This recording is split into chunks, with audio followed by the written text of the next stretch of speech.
ఓం నమో నారాయణాయ శ్రీమతే రామానుజాయ నమః. శ్రీమన్నారాయణ చరణం శరణం ప్రపద్యే. అందరికీ నమస్కారం అండి. మనకు ఈరోజు శ్రీరామనవమి. రేపు శ్రీరామ పట్టాభిషేకం జరుగుతుంది, దశమి రోజు. అయితే ఈ శ్రీరామ పట్టాభిషేకాన్ని కనుక ఎవరైతే వింటారో, చదువుతారో, పారాయణ చేస్తారో వారికి రాజ్యప్రాప్తి అంటే కెరీర్ డెవలప్మెంట్, ఉద్యోగము, ప్రమోషన్లు రావడము అనేది, అధికారము కలగడము అనేది జరుగుతుంది అని మన పెద్దలు చెప్తూ ఉంటారు. అందుకని తప్పకుండా ఇది వినే ప్రయత్నం చేయండి అందరూ. మనకు దీని యొక్క ఫలశ్రుతి కూడా తెలుసుకుందాము. కుటుంబ వృద్ధి, విద్యా వృద్ధి, అన్ని రకాల సకల కోరికలు నెరవేర్చేది ఈ శ్రీరామ పట్టాభిషేకం ఘట్టం అన్నమాట. ఇది యుద్ధకాండంలో ఉంటుంది చివరకు. దీన్ని మనం ఇప్పుడు పారాయణం చేసుకుందాం. అయితే రావణ సంహారం తర్వాత సీతా సమేతుడైన రాముడు కిష్కింధకు వెళ్ళి అక్కడి నుంచి మళ్ళీ భారద్వాముని ఆశ్రమానికి వచ్చి అక్కడి నుండి నంది గ్రామం చేరుకుంటాడు. ఎందుకంటే నంది గ్రామం నుండే భరతుడు పాదుకలు సింహాసనం మీద పెట్టి నారచీర వస్త్రాలు ధరించి భూషేణం చేస్తూ రాముని వల్లనే ఆయన రాజ్యపాలన చేస్తుండు. అప్పుడు అక్కడికి నంది గ్రామాన్ని చేరుకున్నాడు. ఈ చైత్ర శుద్ధ షష్ఠి రోజు అని మనకు తెలుస్తూ ఉన్నది. అయితే అక్కడికి వచ్చినప్పుడు ఈ సంరంభము అంతా ఎలా జరిగింది అనేదే తెలుసుకోవడమే మనము ఈ పారాయణంలో ఉన్న విశేషం. ఇప్పుడు అది తెలుసుకుందాం. భరతుడు అంజలి ఘటిస్తూ తన చేతులతో అంజలి ఘటించి కైకేయి ఆనందవర్ధనుడైన భరతుడు తన పెద్ద అన్నగారు సత్యమగు పరాక్రమ కలిగిన శ్రీరామునితో ఈ విధంగా అంటున్నాడు. అక్కడ నందిగ్రామం చేరిన శ్రీరామునితోని, పూజ్యురాలైన మా అమ్మగారి వలన నాకు వచ్చిన రాజ్యము ఇది. దీనిని మీరు ఇచ్చినట్టుగా మరలా తిరిగి మీకు ఇస్తున్నాను.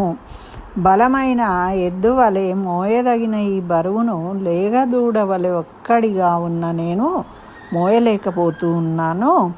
నదీ వేగానికి పగుళ్ళు వచ్చిన ఆనకట్ట వలె ఈ రాజ్యము నియంత్రించడానికి వీలు పడనిది అని నాకు అనిపిస్తుంది. కాబట్టి ఒక గాడిద హంసల యొక్క గతిని ఒక కాకి వలె పొందలేని విధంగా నేను మీ మార్గంను అందుకోలేకపోతున్నాను. ఓ శత్రునాశక, ఎట్లయినా ఇంటి పెరడులో నాటి పెంచబడిన వృక్షము పెద్దదై భారీ శాఖల వలన బలవంతులకు సైతము ఎక్కడానికి వీలు పడదు కదా. అదేవిధంగా పుష్పములు కలిగిన తర్వాత ఫలములు కలగక ఎండిపోతాయి. అటువంటి చెట్టు నాటిన వాడు అనుభవించలేని విధంగా ఉన్నట్టుంది అని చెప్తూ, ఓ మహాబాహో, మీ దాసులకు మమ్ములను రాజు వలె పరిపాలింపని మీకు అర్థం కాగలదు. జగమంతా ఈరోజు పట్టాభిషేకముచే అమితమైన వేడి కలిగిన మధ్యాహ్న సూర్యుడి వలె ప్రకాశించు మిమ్మల్ని చూడాలి అని తహతహలాడుతూ ఉన్నాయి. మరి సంగీత వాయిద్యముల ఘోషలతో, చిరుగంటల సవ్వడులతో, మధురమైన గానాలతో మేలుకొల్పునంత వరకు మీరు విశ్రాంతి తీసుకోండి. ఎప్పటి వరకు జ్యోతిష్చక్రము ఉండునో అప్పటి వరకు, అంటే ఈ భూమి ఉన్నంత కాలము, సూర్యచంద్రులు ఉన్నంత కాలము ఈ భూమి, అప్పటి వరకు ఈ లోకమున మీ స్వామిత్వమును మేము అనుసరించదము. మీరే దీన్ని పరిపాలించాలి అని భరతుడు శ్రీరామచంద్రుణ్ణి కోరాడనమాట. అప్పుడు రాముడు అటులనే అని అంగీకరించాడు. అక్కడ ఒక ఆసనం మీద కూర్చున్నాడు.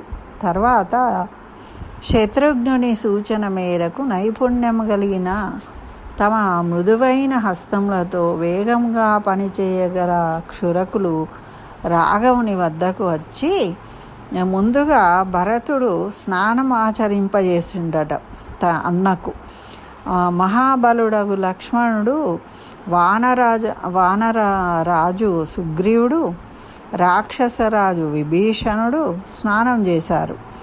తర్వాత రాముడి యొక్క జటాజూటము చిక్కులు పడిపోయింది కదా, దాన్ని చిక్కులు విడదీయబడి జటలతో స్నానము చేసి అందమైన మాలలతో గంధములతో లేపనము చేయబడి శ్రేష్టమగు వస్త్రములు కట్టుకొని అక్కడ రాముడు శోభిల్లుతూ ఉన్నాడట.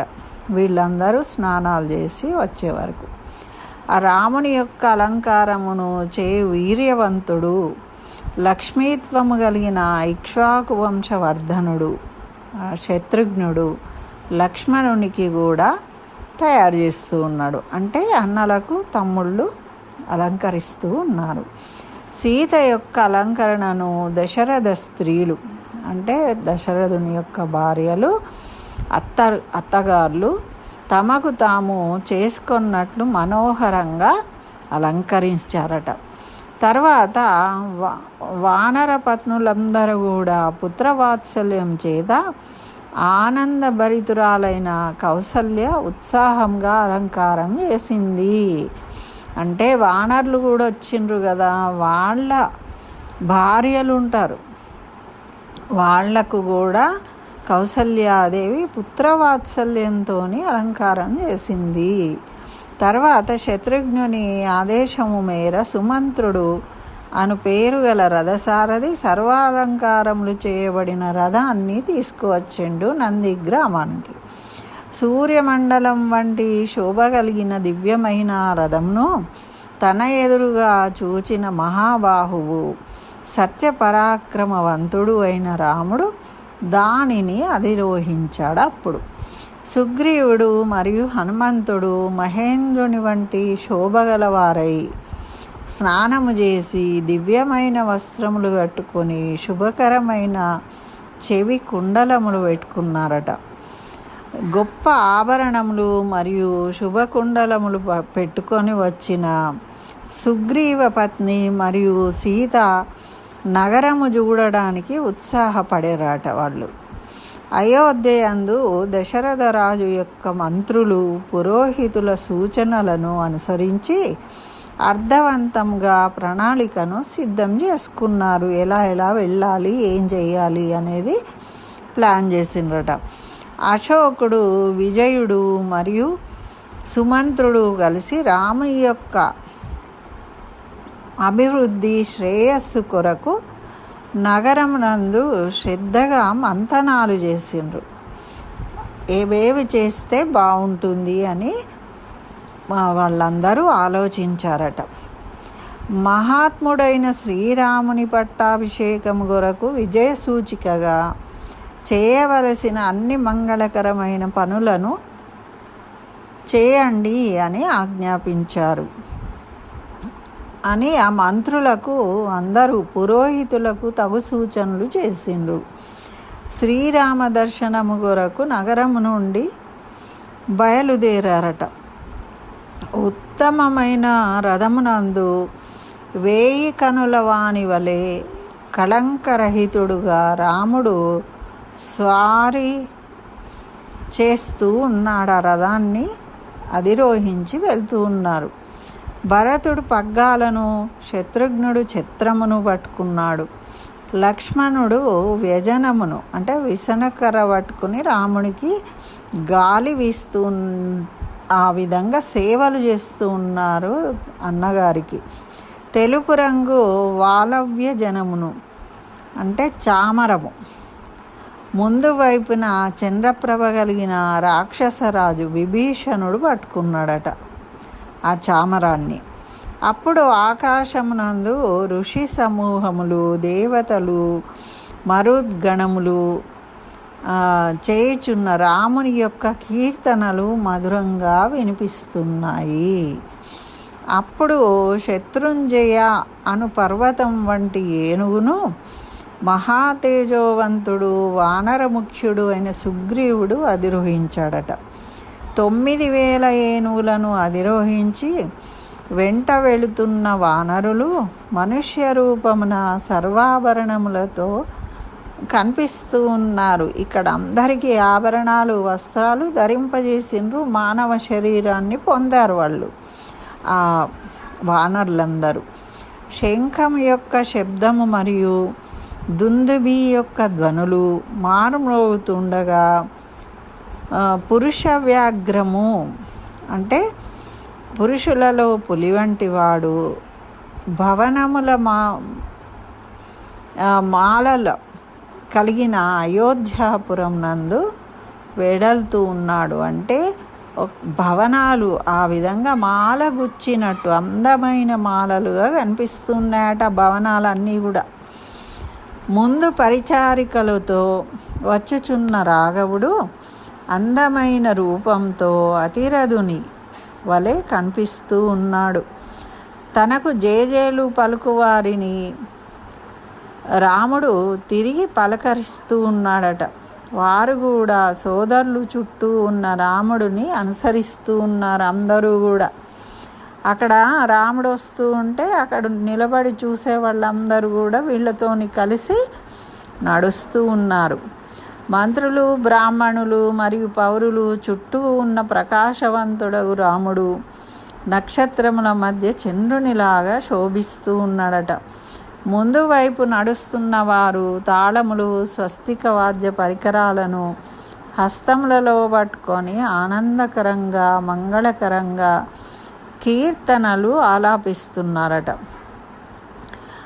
బంగారు వర్ణం గల అక్షతలతో, గోవులతో, కన్యలతో, బ్రాహ్మణులతో వచ్చుచున్న మగవారు తమ చేతిలో తీపి పదార్థాలు పట్టుకుని రాముని ముందు వైపు వెళ్తూ ఉన్నారు. రాముడికి తీపి తినిపించాలి అని అందరూ ఉబ్బలాట పడుతూ ఉన్నారు.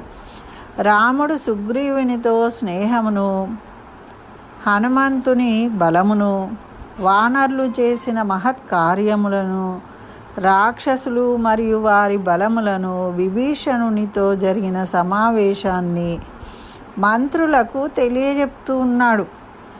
ఆ వనవాసంలో జరిగిన విశేషాలు, వాళ్ళందరి గొప్పతనాన్ని.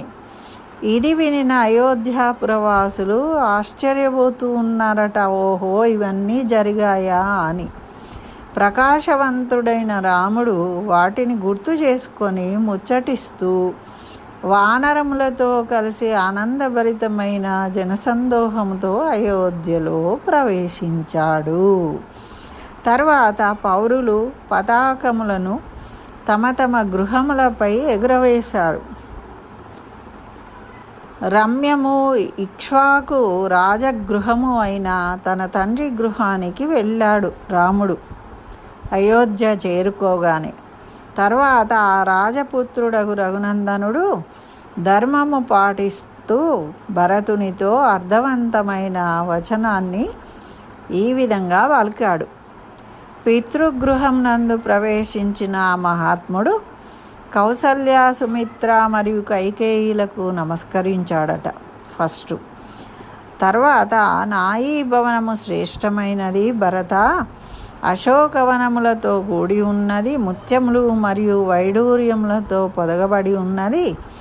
దీనిని సుగ్రీవునికి చూపెట్టు. ఆ వచనాలు విన్న సత్యపరాక్రమవంతుడగు భరతుడు సుగ్రీవుని చేతిని పట్టుకొని ఆ గృహంలోనికి తీసుకువచ్చి అప్పుడు అక్కడ తైల దీపములు, మంచములు, నేల చాపలు తీసుకుని శత్రుఘ్నుని ఆనతి మేర కొందరు గృహంలోకి వచ్చారట. అందరికీ వాళ్లకు విచిత్రంగా ఉన్నాయి ఈ సంపదలు, ఈ భవనాలు అన్నీ చూసి. వాళ్ళు వానరులు కదా, కొండల గుట్టల మీద ఉండేవాళ్ళు కాబట్టి ఆశ్చర్యపోతున్నారు. అవన్నీ చూపించమని రామచంద్రుడు చెప్పాడు. మహాతేజోవంతుడగు రాఘవుని తమ్ముడు సుగ్రీవునితో రాముని అభిషేకము కొరకు దూతలను పురమాయించాడు అని భరతుడు అడిగాడనమాట. సువర్ణమయమైన సర్వరత్నమయమైన 4 కుండలను 4 వానర శ్రేష్ఠులకు సుగ్రీవుడు అప్పగించి రేపు తెల్లవారేలోపుగా 4 సాగర జలములతో ఈ కుండలను నింపి నా ఆజ్ఞ కోసం వేచి ఉండండి అని ఆజ్ఞాపించాడు. మహాత్ముడైన వానర శ్రేష్ఠుడు ఆ సుగ్రీవుడు ఆ విధంగా చెప్పగానే వారు గరుడుని వలె వేగంగా ఆకాశానికి ఎగిరి వెళ్ళిపోయినరు. అటు తర్వాత జాంబవంతుడు, హనుమంతుడు, వేగదర్శి మరియు ఋషభుడు అను వానరులు నీరు నింపబడిన కలశములతో వచ్చారు. వీళ్ళు 4 500 నదులలోని జలములతో ఆ కలశములను నింపబడి ఉన్నాయన్నమాట.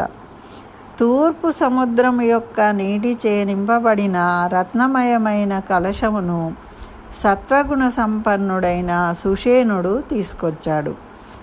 ఋషభుడు త్వరగా దక్షిణ సముద్రం యొక్క జలమును ఎర్రచందనపు కాండములతో మూసినటువంటి బంగారు కుండలో తెచ్చాడట.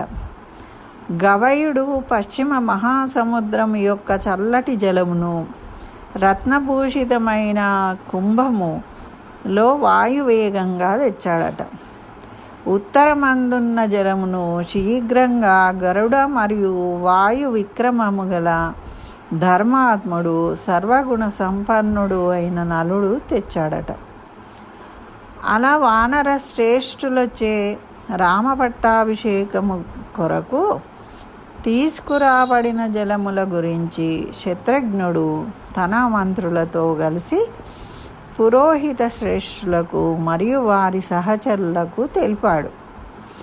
అప్పుడు వారిలో పెద్దవారైన వశిష్ఠుల వారు తోటి బ్రాహ్మణులతో కలిసి రత్నమయ పీఠం పైన శ్రీరాముణ్ణి సీతతో సహా మర్యాదపూర్వకంగా కూర్చోబెట్టారు.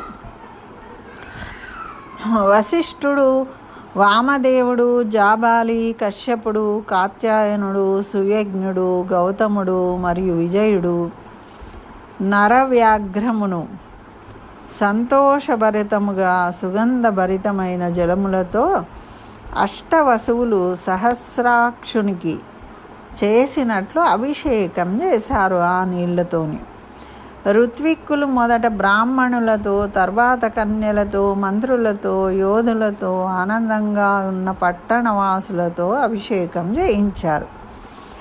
సర్వ ఔషధ రసములు కలిసిన పన్నీరును ఆకాశమందున్న దేవతలు, 4 లోకపాలకులు, సర్వదేవతలు కలిసి చల్లారట.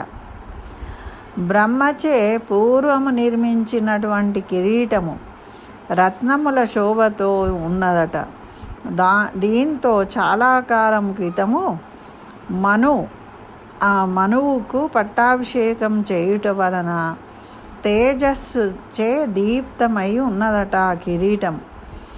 ఆయన తర్వాత ఉన్న రాజులు క్రమంగా దీనిచే పట్టాభిషేకం చేయించుకున్నారు. అందరు పట్టాభిషేకం చేసినప్పుడు ఆ కిరీటాన్ని పెట్టారు.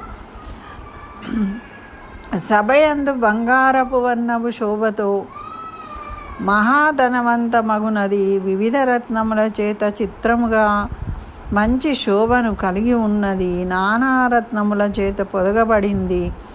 పీఠంపై యథావిధిగా ఉంచబడిన కిరీటాన్ని అటు పిమ్మట మహాత్ముడైన వశిష్ఠుల వారు తోటి ఋత్వికులతో కలిసి భూషణములతో పాటు రాగమునకు అలంకారము చేసినారు. శుభకరమైన ధవళ చిత్రాన్ని శత్రుఘ్నుడు పట్టుకున్నాడు. తెలుపు రంగు చామరమును వానరేశ్వరుడైన సుగ్రీవుడు పట్టుకున్నాడు. చంద్రుని వలె మరియు మరి ఒక వ్యజనమును విసనకరను రాక్షసరాజు అయిన విభీషణుడు పట్టుకున్నాడు. చామరాన్ని 100 బంగారు పద్మములతో అందంగా వెలుగొందే మాలను రాఘవునకు వాయుదేవుడు వాసవుని ప్రోత్సాహంతో ఇచ్చాడట. అంటే ఇంద్రుడు సర్వరత్నములతో పొదగబడిన మణిరత్నములతో విశేషంగా భాషించే ముత్యాల హారాన్ని ఆ రాజునకు శక్రుని ఆదేశం మీద వాయుదేవుడు ఇచ్చాడట. లావణ్యంగా ఆలాపించు దేవగంధర్వుల పాటలు, అందంగా నాట్యమాడు అప్సరగణములు, బుద్ధిశాలియగు రాముని పట్టాభిషేకంనకు తగిన రీతిలో వాళ్ళు చక్కగా స్పందించారన్నమాట. భూమి సస్యశ్యామలముగా ఫలములతో, చెట్లు మంచి సువాసనలతో, పుష్పాలు రాఘవ ఉత్సవంలో పాలు పంచుకున్నాయట. అవి కూడా 100 సహస్రములుగా అశ్వములను, ధేనువులను, గోవులను, 100 వృషభములను మొదటగా ద్విజులకు మనుజశ్రేష్ఠుడైన రాముడు దానం చేశాడట. 300 కోట్ల బంగారు నాణాలను, నానా విధములైన విలువైన ఆభరణాలను, వస్త్రాలను బ్రాహ్మణులకు దానం ఇచ్చాడట. సూర్యరశ్మి వంటి ప్రభతో బంగారంతో పొదగబడిన మణులు కలిగిన దివ్యమైన మాలను సుగ్రీవునికి మనుజర్షభుడు ఇచ్చాడట. వైడూర్యమణితో చిత్రితమైన వజ్రరత్నముతో విభూషితమైన అంగదమును వాలిపుత్రుడు ధృతిమంతుడు అయిన అంగదునకు ఇచ్చాడట రాముడు. శ్రేష్టములైన మణులతో, చంద్రకాంతితో సమానమైన ప్రభతో ఉన్న ఉత్తమమైన ముత్యాల హారాన్ని రాముడు సీతకు ఇచ్చాడట. శుద్ధము, ధారణయోగ్యము, శుభకరము అయిన ఆభరణాలను వైదేహి వాయుసూనునకు హనుమంతుడికి ఇచ్చిందట. జనకనందిని తన కంఠమునకు ధరించినది తీయుట అక్కడ ఉన్న వానరులతో పాటు తన భర్త కూడా మరల చూడసాగాడట. ఇంగిత జ్ఞానము గల రాముడు జనకాత్మజయగు సీతను చూసి ఇట్లా అన్నాడట: ప్రియమైన సీత, ఆ హారమును నీవు ఎవరికి ఇస్తే ఆనందం కలుగును? ఎవరికి తేజస్సు, ధృతి, యశస్సు, దాక్షిణ్యము, సామర్థ్యము, వినయము, దూరదృష్టి, వీరత్వము, పరాక్రమము, మేధస్సు నిత్యము ఉండునో వారికి ఇవ్వు అని చెప్పారట. అప్పుడు ఆ హారాన్ని ఆ సీతాదేవి వాయుపుత్రునకు ఇచ్చిందనమాట. వానరవరేణ్యుడగు హనుమంతుడు ఆ హారమును ధరించి చంద్రకాంతులతో, తెల్లని మబ్బులతో అలంకరింపబడిన పర్వతం వల్లగా అనిపిస్తూ ఉన్నాడట. శత్రువులను హింసించునట్టి ద్వివిధునకు, మైందునకు మరియు నీలునకు వారి ఇష్టములను బట్టి వసుధాధిపుడు అంటే రాముడు బహుమతులు ఇచ్చాడు. సర్వవానర వృద్ధులు, ఇతర వానరేశ్వరులు యథాయోగ్యముగా వస్త్రాభరణములతో సన్మానించారు. విభీషణుని, సుగ్రీవుని, హనుమంతుని, జాంబవంతుని మరియు సర్వవానర వృద్ధులను రాముడి కోసం విసుగు, అలసట చెందకుండా ఉన్నవారిని వారికి ఇష్టములైన అన్ని రత్నములతో సత్కారాలు చేశారు. వాళ్ళు చాలా సంతోషపడి తిరిగి వెళ్ళిపోయారట. వందనం చేస్తూ ఆ మహాత్ములకు వానరోత్తములు ప్రార్థివేంద్రునచే వీడుకోలు తెలుపబడి కిష్కింధకు వెళ్ళిపోయారు. వానర శ్రేష్ఠుడైన సుగ్రీవుడు రామపట్టాభిషేకం చూసి రామునిచే సత్కరింపబడి కిష్కింధకు వెళ్ళాడు. ధర్మాత్ముడు, ప్రఖ్యాతి కలిగిన రాక్షసరాజైన విభీషణుడు తన కులధనము తీసుకుని లంకకు వెళ్ళాడు.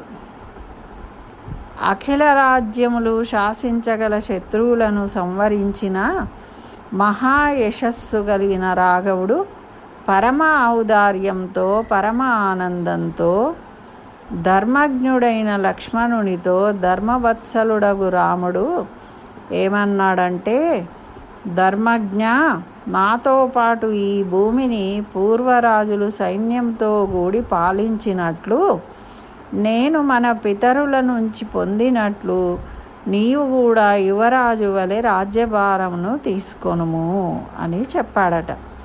అన్ని విధాలా బ్రతిమిలాడిన కానీ లక్ష్మణుడు అంగీకారము తెలుపని కారణాన యువరాజ్యాభిషేకమును భరతునకు చేసిండ్రు. లక్ష్మణుడు ఒప్పుకోలేదు, ఆయన సేవకుడుగానే ఉండడానికి ఇష్టపడ్డాడు. కాబట్టి భరతునికి యువరాజ్య పట్టాభిషేకం జరిగింది. పౌండరీకము, అశ్వమేధము, వాజపేయాది ఇతర యజ్ఞములు పార్థివ వర్షభుడు అంటే రాముడు ఆచరించాడు. తర్వాత రాజ్యమును 10,000 వర్షములు అనుభవించిన రాఘవుడు 100 అశ్వమేధ యజ్ఞములలో మంచి అశ్వములు మరియు దక్షిణలు దేవతల కోసము సమర్పించాడట. జానువుల వరకు ఉన్న పొడవైన బాహుభుజములతో ప్రతాపవంతుడైన లక్ష్మణుని తోడుగా రాముడు పృథ్వీని పరిపాలించాడు. ధర్మాత్ముడగు రాఘవుడు గొప్పది ఉత్తమమైనది అగు రాజ్యమును పొంది దేవతల ప్రసన్నము కొరకు బహువిధ యజ్ఞములు తన పుత్రులు భాతృలతో బంధువులతో కలిసి రాజ్యపాలన చేశాడు. వైధవ్య విషాదము, క్రూర మృగముల భయము, వ్యాధి భయములు లేక రామరాజ్యము కీర్తింపబడినది. చోరత్వము లేక లోకమునందు లేదు, జనులయందు వ్యర్థభావము లేదు. వృద్ధులు బాలురపై ప్రేత కార్యములు చేయకుండిరి, అంతా ఆనందముతో ఉండిరి, అందరూ ధర్మపరులై ఉండిరి. రాముని దృష్టిలో ఉంచుకుని పరస్పరము హింసించుకొనక ఆనందంగా కలిసిమెలిసి ఉన్నారు.